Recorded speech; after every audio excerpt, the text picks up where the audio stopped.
India's #1 podcast built for international audiences. This is the highlights channel of The Ranveer Show. It's TRS Clips. Enjoy the video, hit the like button, and subscribe to this channel. When you were writing the Shiva trilogy, did you see him or her in your dreams? Bro, it was much more intense. And I've said this often. I actually see that universe. I describe what I see.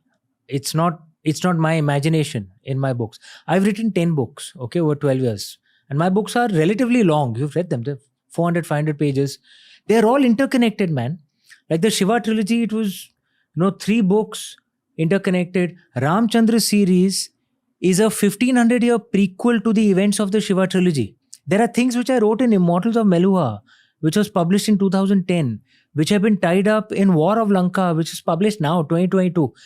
There is no way I can claim that I planned all this. I'm such a genius, that it's all my creativity. That's nonsense. It's not true. I won't even claim that, and it's not true, right? I actually kind of see the universe. I see them. And in many ways, while you're writing? While I'm writing. And in many ways, that parallel universe is more real than our existing world. Because right now I can see you, right? We can shake hands, but I don't know what you're thinking.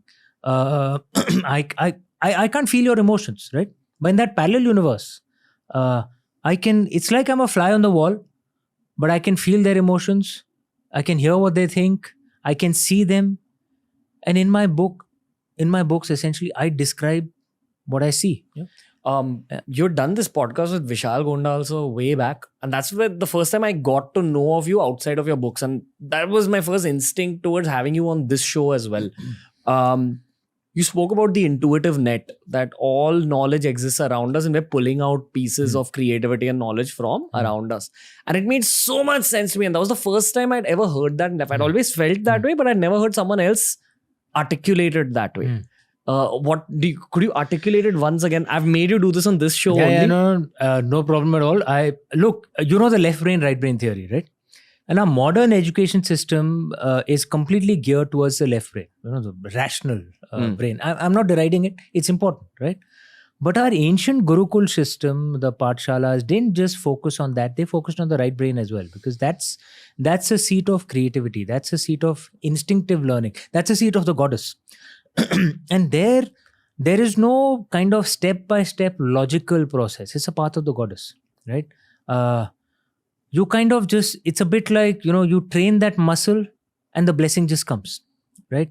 And things which you do which are creative, right? So painting, playing an instrument, anything, right? And then have to be something which, you'll put out in the world or people will pay money for. It can be only for you, right? But you must do those things because it trains your instinctive mind, right?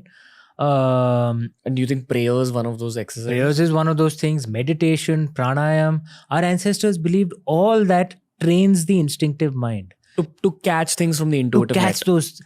And the thing is that the intuitive mind is what can pull out miracles, right? You get some leaps in learning. When you're doing logical learning, it's like you can't do from the first standard to graduation within 1 year, logically, right? There may be a few geniuses, but most people will have to go through that grind.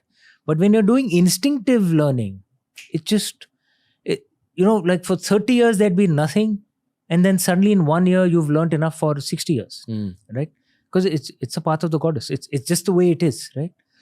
And for me, my books kind of appear that way. Think about it. I had written no fiction before Immortals of Meluha. You know that. Absolutely nothing. Till today, after 10 books, when my school and college friends meet me, they still say, "Sach bata, actually kisne likha hai?" Because they refuse to believe that I've written it, right? And I'd shown boss no characteristics of being creative when I was young. I was as left-brained as they come. BSc mathematics, I was hyper-competitive. I was active in sports, boxing, gymnastics. The only kind of creative thing I did was I was the lead singer of our band in IIM Calcutta, but I never wrote music, right?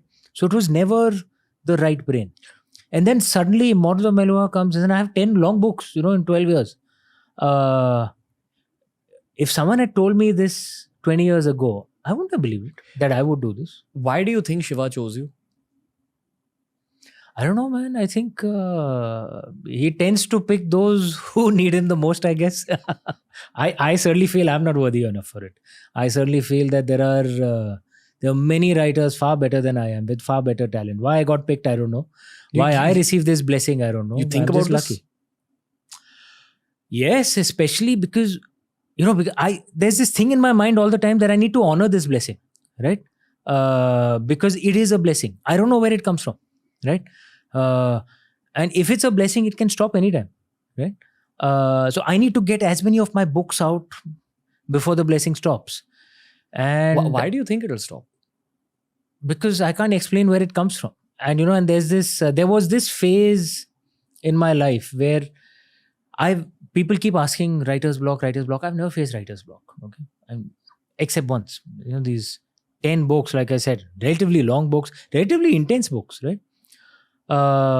Except once where I actually thought the blessing's gone for like 2-3 months, and that was in my personal life, perhaps among the lowest phases of my life. I was really troubled at that time, and I don't really speak about it much. And the worst thing is to make a fetish out of, oh, I'm depressed, someone come and help me. No, I mean, you need to handle it yourself and within your family. And there was, for me, like I was saying, when you're in these really, really, like, it cannot get any worse kind of situation. It's essentially the people you love and the things to do that you love, which is what keeps you going, right? I'd lost some of the people that I love, but I still had some of them around, and we were sticking together. But suddenly, I was writing Ravan at that time. I was in the middle of it, man. Just stopped coming. I mean, I would open the laptop and there was nothing. I couldn't see anything, and I thought it's gone, right? And that to me was even more of a blow. That shit, I'm going to lose this also now. This was one of the things that kind of kept me going. And there's this thing that's there in the dharmic way, the value of emotions, right? That don't deride emotions. There's a value to it, right? That it's something which brings out deeper things. And I'll tell you the story of what happened, of how I came out of it, and you understand the value of emotions. My twin brother, and obviously he was in as devastated a state as I was, and how men are when we are completely out of our mind. We like to do brainless things. So we were just watching TV and randomly surfing. I mean, you don't even know what you've seen after 2 hours, but you're just, I don't want to think anything, I just want to. And a channel came up. There was this song, and I know why I told Ashish that stop, I want to hear that. And it was a song I'd heard before. For some reason, like, the initial bars just had an impact on me. And I downloaded it on my phone, on the music app that I have. And that evening I went out for a walk, and I don't know why I didn't start a playlist. I was in the park next to, I stay in Lower Parel in that Lodha Voltas complex. So I went out for a walk in the park, and I didn't say a playlist. I just said play songs. And how this app does, the Amazon app, is it starts from the latest song if you don't select a playlist. So it started with that song. And those first few bars, I listened to it and I just started crying, right? And for 1 hour, I was walking round and round in the park. People say I was crying continuously, right? And it's just like the first 10 seconds, listen to it again and again and again. And zrrr karke, I started seeing things. And like the next 3-4 chapters came out. And I think perhaps I came up, started writing, and perhaps among the best writing I've done, right? It's when Ravan, when he discovers that the love of his life, has been brutally killed. And to me, I was, how we are taught in our culture, when you don't cry, control yourself. I understood the value of emotions at that time. That let it flow. Yeah. And especially in the worst phases of your life, perhaps if you let it flow, it'll pull you out. The worst phases of your life, it's only the miracle of the goddess who can just pull you out of it, like a mother. Yeah, I think one of the, I don't know if you want to call it a tragedy or one of just the strange aspects of human life, is that pain creates creativity. And silence also creates creativity, but Yeah. pain creates some solid creativity. If you enjoyed this video, just know that we've got a bunch of curated playlists on this channel just for you. So you don't have to consume every single subject that we cover on TRS, but you do have to consume the playlists that you enjoy the most. That's what I nudge you towards.